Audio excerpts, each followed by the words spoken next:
आत्मीय भाइयों एवं बहन, काया ऊर्जा एवं उसकी चमत्कारी सामर्थ्य पुस्तक लेखक पंडित श्रीराम शर्मा आचार्य से आपको पढ़कर सुना रहे थे। आगे आपको चेतन सत्ता के 5 महत्वपूर्ण आयाम पृष्ठ 22 से पढ़कर सुनाते हैं अपनी आवाज में। पिंड रूप में समष्टि चेतना के घटक का मानवीय काया के स्थूल दृश्यमान रूप को सभी जानते हैं। बहुरंगी बहुमुखी क्रियाकलाप नजर आने के कारण उसकी महत्ता भी सबकी समझ में आती है। यही कारण है कि किसी अंग अवयव के व्याधिग्रस्त होने पर लोग बाग दौड़ धूप करते व भांत भांत के उपचारों में लगे देखे जाते हैं। आत्मिकी का सारा ढांचा इस स्थूल दृश्यमान काय कलेवर पर नहीं, अपितु सूक्ष्म रूप से क्रियाशील चेतना की विभिन्न परतों पर अवलंबित है, उन्हीं से विनिर्मित है। वे प्रत्यक्ष नजर तो नहीं आती, पर स्फुट रूप से अपनी गतिविधियों की एक झलक झांकी स्थूल काया के माध्यम से दर्शाती रहती है। साथियों, अध्यात्म क्षेत्र में प्रवेश करने वाले अथवा ब्राह्मी चेतना से संपर्क स्थापित कर उस विराट की खोज हेतु उत्सुक जिज्ञासुओं के लिए यह अनिवार्य हो जाता है कि उस सूक्ष्म चेतन सत्ता की संरचना, विलक्षणता एवं क्रियाकलापों को भली भांति समझे। इस संदर्भ में यह भली भांति समझ लिया जाना चाहिए कि स्थूल से सूक्ष्म की संगति बिठाने का जो प्रयास किया जाता है वह प्रत्यक्षवादी तथ्यान्वेषी बुद्धि के लिए समाधानपरक संकेत मात्र है। आत्मसत्ता की प्रयोगशाला में कार्यरत योग साधकों को इन संकेतों के माध्यम से समझने की आवश्यकता नहीं पड़ती। वे स्वयं पर प्रयोग कर इसे प्रत्यक्ष करके दिखाते हैं। प्रदर्शन से अधिक महत्वपूर्ण है अनुभूति, जो इन सूक्ष्म चेतन परतों को एक एक कर अनावृत करते हैं। वे क्रमशः उसी अनुपात में लाभान्वित होते, विराट सत्ता से तादात्म्य में स्थापित करते देखे जा सकते हैं। मानवीय काया में जिन पांच सूक्ष्म चेतन परतों के अस्तित्व की चर्चा की जाती है वे इस प्रकार है। हार्मोन्स एवं एंजाइम के रूप में क्रियाशील अन्नमय कोश, जैव विद्युत के रूप में क्रियाशील द्वितीय प्राणमय कोश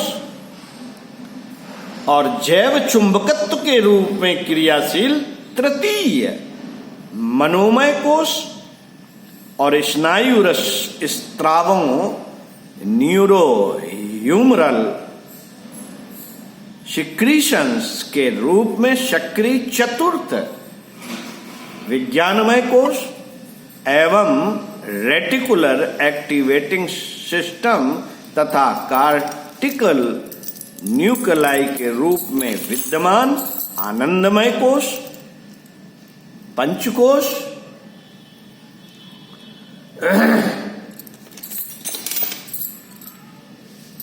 पंचकोश के संदर्भ में स्थूल दृष्टि से कार्य कर रहे हैं। अपनी उपस्थिति का बोध कराते जिन एनाटॉमिकल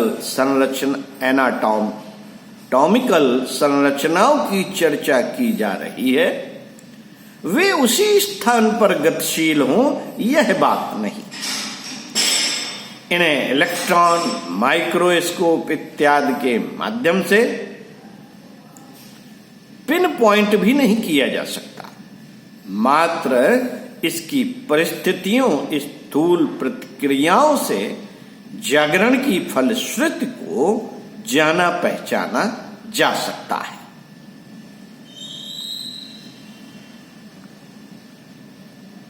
मानवीय काया के 5 अन्नमय कोश, प्राणमय कोश, मनोमय कोश, विज्ञानमय कोश,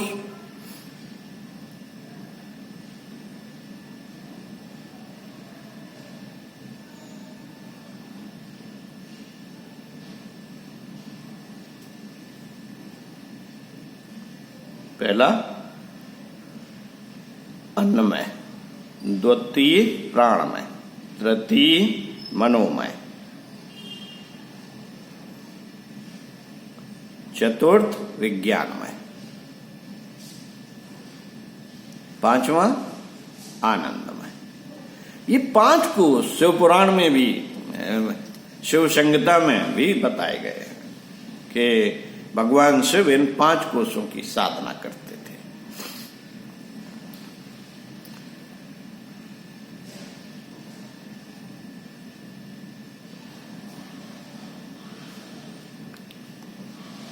अपनी उपस्थित का ये 5 कोश स्थूल दृष्टि से कार्य कर रहे हैं। अपनी उपस्थित का बोध कराते जिन एनाटॉमिकल संरचनाओं की चर्चा की जा रही है, वे उसी स्थान पर गतिशील हो, ये भी बात नहीं। उन्हें इलेक्ट्रॉन माइक्रोस्कोप इत्यादि के माध्यम से पिन पॉइंट भी नहीं किया जा सकता, देखा भी नहीं जा सकता, मात्र उसकी परिणतियों, स्थूल प्रतिक्रियाओं से जागरण की फलश्रुति को जाना पहचाना जा सकता है। यूं तो 75,000 अरब जीव कोशों के समुच्चय से बनी मानवीय काया में अनेक स्वतंत्र शक्तियां क्रियाशील रहती हैं। न्यूक्लियी अम्लों, जीन्स एवं क्रोमोसोम के रूप में कार्यरत प्रजनन एवं अनुवांशिकी रूप सृजनात्मक शक्ति उन्हीं में से एक है। जैव विद्युत एवं जैव चुंबकत्व से ही जुड़ी हुई एक और शक्ति पुंज है जीवनी शक्ति के रूप में।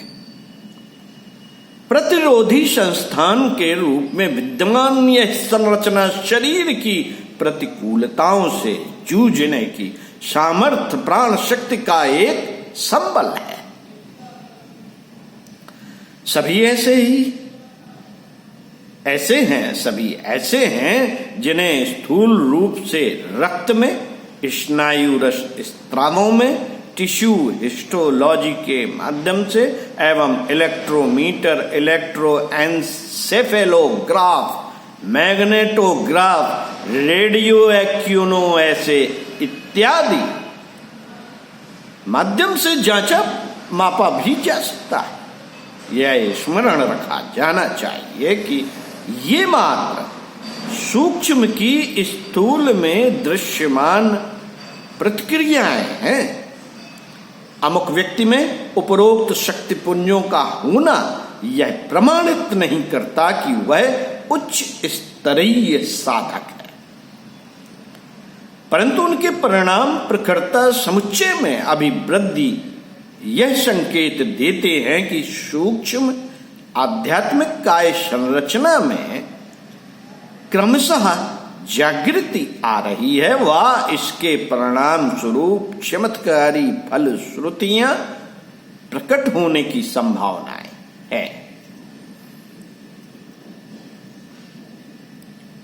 कुंडली जागरण, षट चक्र भेदन, योगत्रयी पंचकोश जागरण, सूक्ष्मीकरण इत्यादि सभी साधनाओं में अनेकों दृष्टि से साम्य है।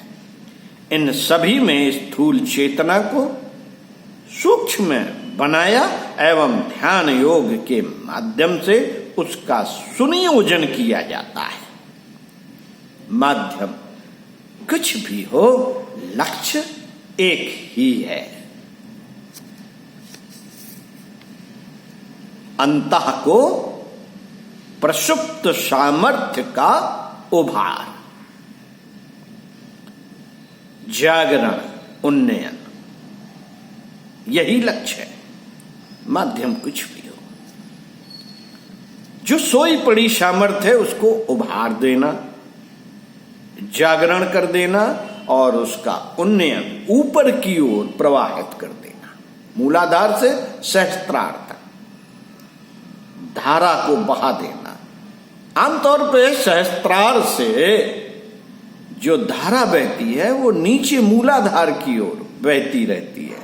उस धारा को उलट देना आमतौर से यही माध्यम है, यही लक्ष्य है। यह कैसे संभव हो पाता है, इसे सूक्ष्म संरचना के परिप्रेक्ष्य में समझा जाना चाहिए। यह विवरण गुह्य है, रहस्यात्मक है, रहस्य है एवं रोचक भी। विशेषकर इस क्षेत्र में प्रवेश कर उत्कर्ष के मार्ग पर बढ़ने की इच्छा रखने वालों के लिए जानने समझने योग्य है।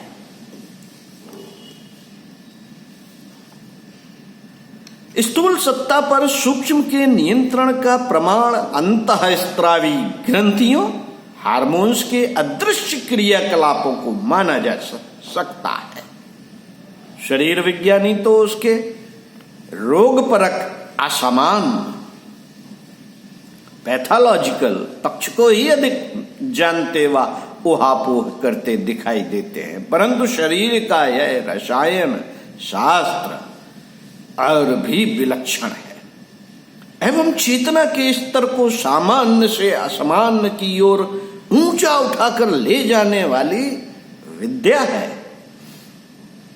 जब से भ्रूण का गर्भाशय में विकसित होना आरंभ होता है, तब से ही वे हार्मोन गतिशील हो जाते हैं। यहां तक कि गर्भाशय में शुक्राणु के निषेचन एवं स्थापन के लिए आवश्यक विद्युत, रासायनिक एवं संरचनात्मक कार्यवाही भी माता के हार्मोन्स द्वारा संचालित होती है। आनुवांशिकता के माध्यम से संस्कारों के स्थानांतरण आदि की प्रक्रिया इसी समय संपन्न होती है। शरीर, मन, व्यक्तित्व, स्वभाव आदि का निर्धारण भी यही होता है। ओम शांति। आगे बताएंगे इसी क्रम में। पृष्ठ 24 से।